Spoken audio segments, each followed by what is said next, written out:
Tu connais certainement Hercule, mais est-ce que tu sais qu'il a eu un amant? Hylas, parce que c'est son petit nom, est un personnage de la mythologie grecque qui est surtout connu pour sa beauté renversante. Rien que ça. Mais aussi pour être le protégé d'un autre personnage mythologique bien plus connu, cette fois, Hercule.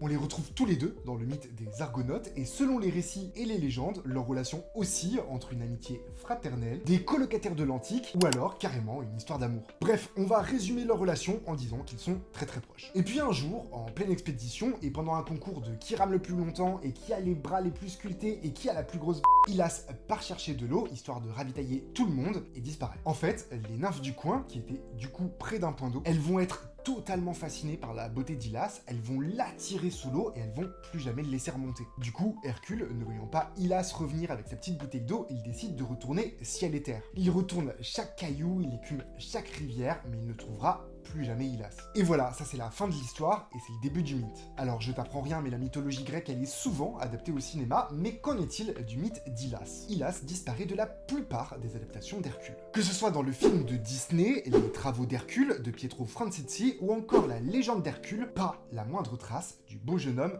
enlevé par des nymphes. En fait, il y a même pire, puisqu'en 2014 sort Hercule, une adaptation avec Dwayne Johnson, qui est à la base adapté d'un comics, et ici, Hylas va être complètement effacé du scénario, alors même qu'il apparaît dans le matériel d'origine. Par contre, on peut le voir dans Jason et les Argonautes, qui est sorti en 1963. C'est un péplum qui maintenant est devenu un classique, avec des effets spéciaux cultes de Ray Harryhausen. Hylas, ici, il est interprété par John Carney, et il n'est pas enlevé par des nymphes, mais écrasé par une statue. RIP, la fidélité au mythe. Et surtout, ils vont aussi trahir le mythe, puisqu'ici, Hylas n'est pas vraiment l'amant d'Hercule. En 2013 sort Hylas and Die Nymphen. Je suis vraiment désolé pour la prononciation. Et le but du court-métrage, c'est de transposer un tableau de John William Waterhouse pour en faire un court-métrage complètement esthétique. Cette fois, on suit l'histoire, mais du point de vue des nymphes, et c'est Hercule qui brille par son absence. Vu que Hylas n'apparaît jamais dans Hercule, que Hercule n'apparaît pas dans un court-métrage d'Hylas, c'est juste un retour des choses. En 2021 sort Hylas de Tim O'Leary. Ici, on suit un gardien d'un golfe quasi désert qui croit apercevoir un homme en speedo mais qu'il ne reconnaît pas. Et lorsqu'il s'approche pour enquêter,